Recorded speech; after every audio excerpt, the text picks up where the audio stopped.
you ever wonder why we allowed the EU to annex Northern Ireland, if you ever wonder why we didn't just tell them to F off and keep the dirty, filthy hands to themselves, if you ever wonder why it seemed that we'd effectively sold Northern Ireland down the river. And I do believe that we have rotten politics, and I'm not using that as an exaggeration.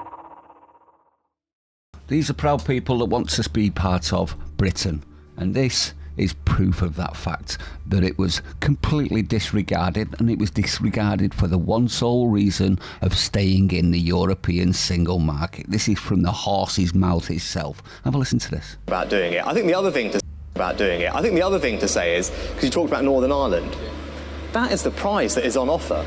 Because if we get this right, if we get this framework implemented, if we get the executive back up and running here, Northern Ireland is in the unbelievably special position, unique position in the entire world, European continent, in having privileged access, not just to the UK home market, which is enormous, 5th biggest in the world, but also the European Union single market.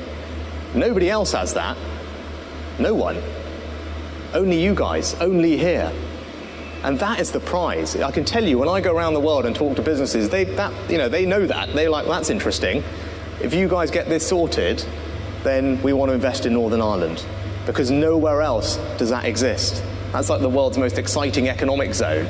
Now, if that isn't a kick in the nuts, I don't know what is to the Northern Irish people. They weren't asked if they wanted to stay in the European Union on their own. You sold them to him, and you are a piece of shit, to be honest. Let's be honest. We were told Brexit was achieved. We all know it wasn't, but we were told it was, weren't we? Well, this is a mask-off moment, isn't it? The benefit of part of Britain being in the EU still is because we're still part of the single market, the European single market, the thing we voted to leave, and he's just admitted it all. Absolute scumbag. Puppet much. Now, we need to rip these people out of power. Legally, of course, legally. But these people don't work for the benefit of the nation. They don't work for the benefit of you. They don't work for the benefit of anyone but themselves and their globalist masters. Let me know what you think. I'd like to know your opinion. Stay safe.